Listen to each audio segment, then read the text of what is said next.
Welcome to Thursday's Exchange. Today we're going to be talking with Leslie Elm.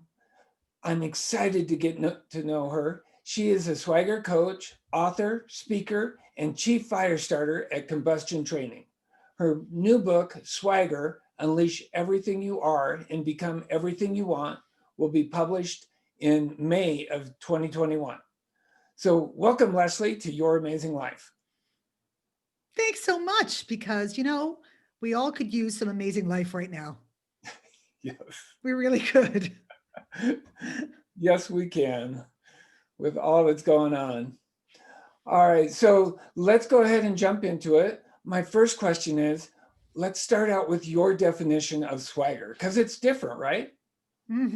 Well, the traditional interpretation of swagger, the traditional definition is that show-offy, fronty, peacocky, arrogant kind of posturing vibe. But I've redefined swagger as the ability to manifest who you really are and hold on to it in the face of all of that psychological crap that's going to try and come for it day after day, regardless of your situation or environment. Great, awesome. So how'd this come about? Tell me how you got started. Well, I've spent the last probably 12, 13 years traveling the world with my training company. And I've had the pleasure and the privilege to be in front of people from all organizations, all cultures, all countries, and really some of the best companies in the world, like Google and Disney and PepsiCo and TD Bank and Lenovo and so on and so forth.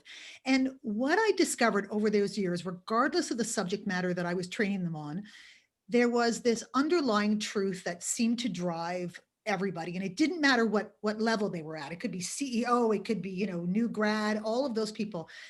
I found that at the end of the day, these people did not believe that who they were authentically was enough to provide them with what they needed for success in the business world. They felt like they had to put on some kind of front and do the whole fake it till you make it in order to be successful. And I saw time and time and time again that that was patently untrue, because when I would start to break them down, that's one of my specialties, is to kind of break through people and Mhm. get them to show me who they really were.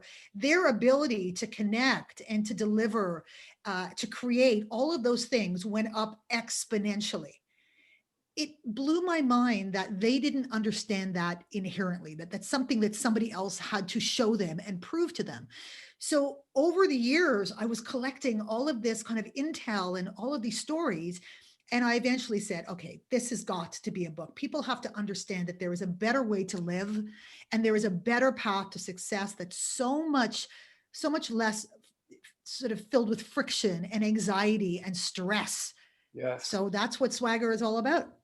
awesome. All right. Well, what about what's the toughest thing that you've had to overcome in your life? In my life, I think that it's really the expectations that I put on myself. That really is the toughest thing, because I was fortunate to have an incredible, set of parents. And my mother in particular would was such a champion for anything I wanted to do. She would always say, Leslie, you can accomplish anything, you can do anything, you can be anything. And remember, this is back like in the 70s, 70s, Uh-huh. when parents were saying, maybe you want to be an accountant or a lawyer or a doctor.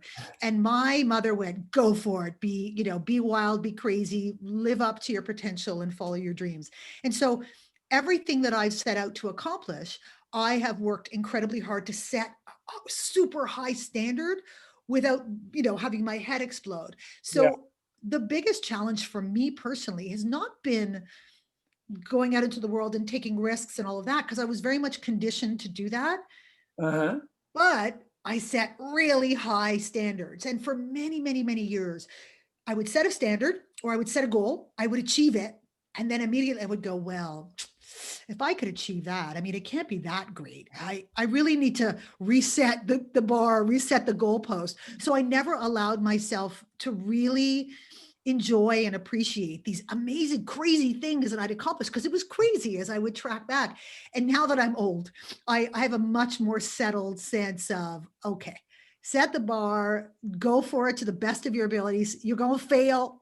You're going to pick yourself back up. You're going to try it again. And when you do achieve even these little milestones within a bigger goal, you got to take a moment and go, "Oh, check me out. I did this. This is awesome, you know?" And we don't do that enough. I know so many people who are goal shifters. It Oh yeah. drives me crazy when they're goal shifting. I go, no, look what you achieved. It's incredible.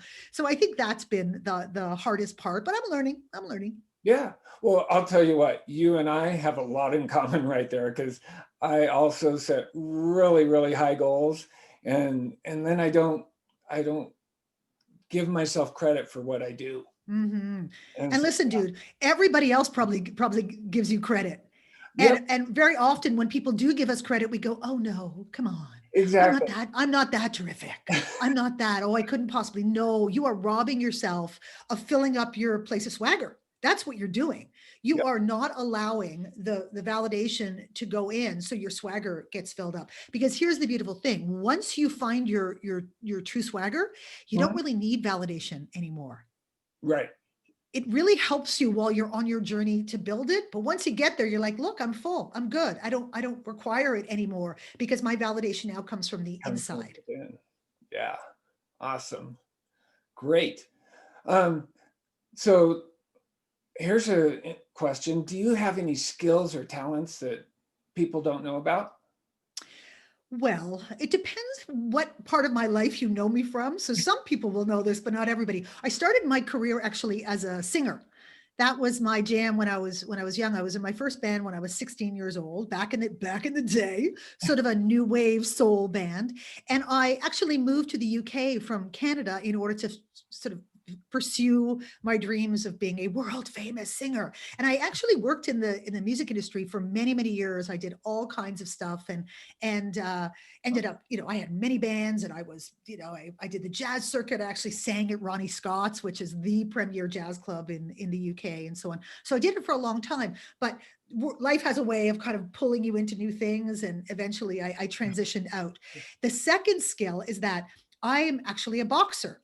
And I'm a passionate amateur boxer. And I have actually fought in a sanctioned amateur boxing match. And I only started boxing when I was 49.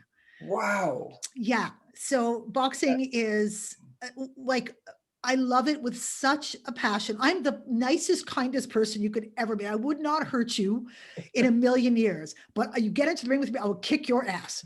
I turn into a beast. I have loved this sport so much.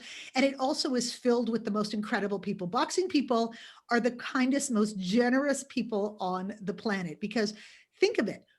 As you're learning to box, they have to put themselves in front of you and allow you to try and hit them and hopefully succeed in order to pursue your excellence. And you have to do that for them. And then we all hug it out and it's beautiful. It's an amazing sport. I encourage everybody to try, especially women.